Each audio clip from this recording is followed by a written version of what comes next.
Good morning, and welcome to Opinions from Mary. I'll be reading chapter 3 from Face of God, and the biblical quote or phrase that starts the chapter. Chapter 3 is called Preexistence, a glimpse at life prior to birth.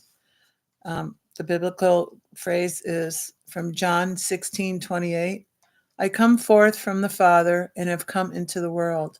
I am leaving the world again and going to the Father. Okay, here we go. Prior to my birth, on February 28, 1958, preparations occurred for my entrance into this world. The answers to who is God and why are we here on planet Earth may be partly found through my recollection of life prior to parturition. It is only a flash of a memory, but I remember it quite distinctly. Why I recall this memory is unknown. Possibly I needed to remember. Possibly remembering it was an allowance or overlooked distinction. Alternatively, it is a memory that was part of my orientation process for rebirth back into our three-dimensional world. Whatever the reason, my memory is unique to my being.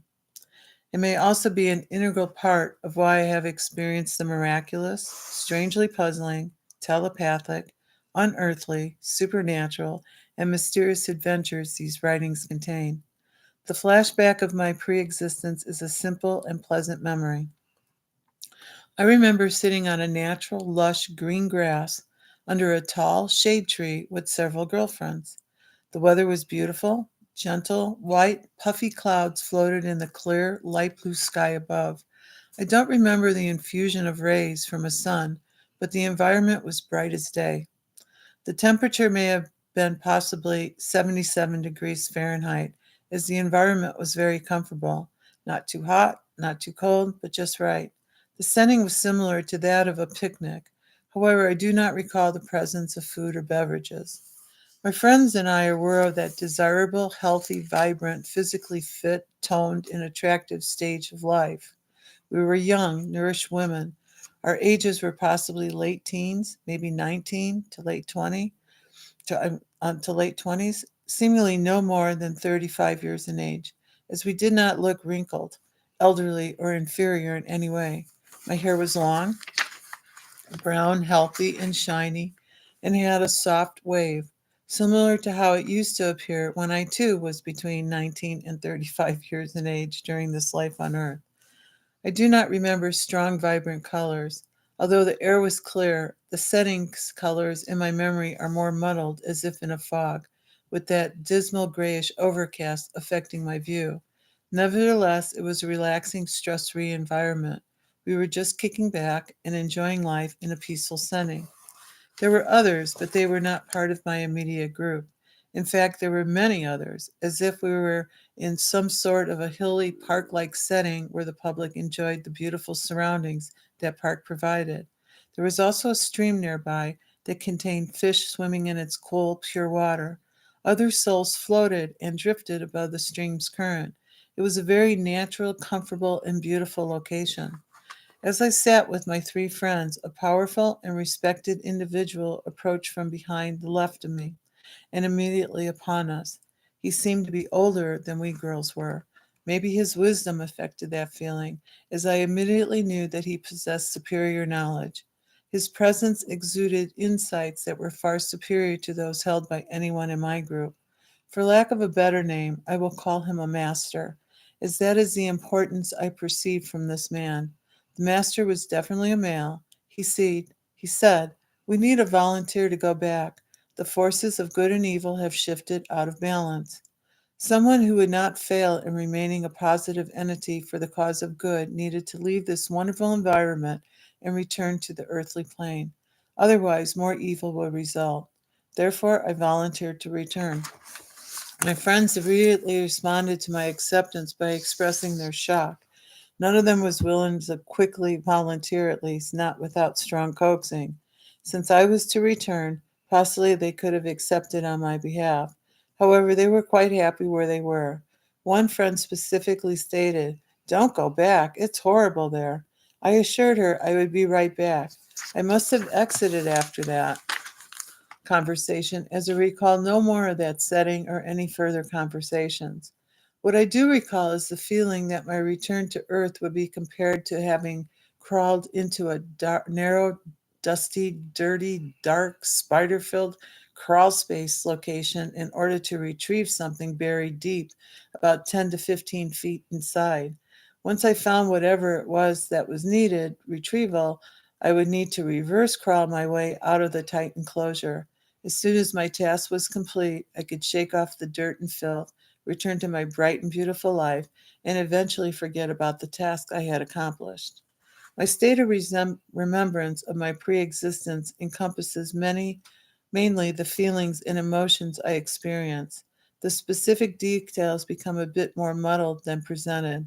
For me, it was a sufficient memory to carry with me through life. Readers may desire more details about my life before birth, pre-existent environment. Unfortunately, I shall only extend what I know to be truth. Corrupting truth with falsehoods has been a problematic practice for many for too long. I choose not to continue that unacceptable routine. Truth should not contain fiction. Fortunately, other personal experience discussed in these chapters provide additional illumination for readers to know where a soul goes after death and why. They also address what encounters a soul may face upon its departure from this three-dimensional world into its individual heaven or hell. From what I can remember, my clothing was comfortable and flowed freely.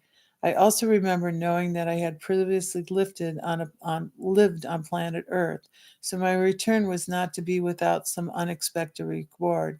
I do not recall any specific physical aspects of my friends, other than one had short, neck-length, curly, reddish-brown hair. The reason I retain this hair memory is curious to say the least. However, suffice it to know that we four were friends and quite comfortably sharing our presence with each other. I also remember the reverence I gave to the master at his presence, and that he was gentle and kind. He was also in a position of distinct superiority compared to us girls, who were just kicking back and relaxing in our stress-free environment. As simple as this fragmented remembrance may seem, it is my constant remember that I need to pursue good instead of an opposite option. Given the state of affairs that plague this world, my time here has possibly come too late, or maybe it has come just in time, as I am certain I am not alone in this volunteer mission to keep good on an even keel. Lord Baron Acton expressed this opinion in a letter to Bishop Mandel Creighton in 1887. He said, "Powers tend to corrupt, and absolute power corrupts absolutely. Great men are almost always bad men." Obviously, in Lord Acton's times, there were troubles. In fact, as history indicates, as far back as the time of Adam and Eve, or what considered the start of human evolution, evil people have always roamed this planet. Cain, who had direct communication with God, slew his brother Abel. My glimpse of preexistence is unique to me. However, everyone has preexistence, even if one does not remember a personal preexistence. Each of us has a purpose for being here. Each purpose is unique to the person to which it applies. I have offered my memory of my preexistence to assist others in realizing that our three-dimensional world is a small part of reality. The reasons for our existence is an answer best understood without imposition of the limitations provided by relying solely on the resources provided in this earthly plane. Luckily, my creation is similar to many other souls. I am not alone. Many have come and accomplished, and many more will come and further accomplish wondrous tasks to better humanity and make this world a place of God's love for all. Compared to sun, my contribution is like a drop of water in an ocean. Others have provided buckets, rivers, streams, and so much more. Regardless of the quantification or qualification, each of us makes a difference. We each have a purpose, unique and independent of each other. Yet combined, we all contribute to the whole. God, servants of divinity, masters or souls without name and recollections, watch events and conditions transpiring on planet Earth. It is no wonder that much evil is evident upon this planet today. History indicates there always was evil present on planet Earth. Possibly this fact allows for the full opportunity and option of free will. Everyone has a choice. However, at times when some may feel overwhelmed, it is good to know that higher powers do have a handle on events and transpiring in this three-dimensional world that mankind experiences. I hope you enjoyed. See you for chapter 4. Bye.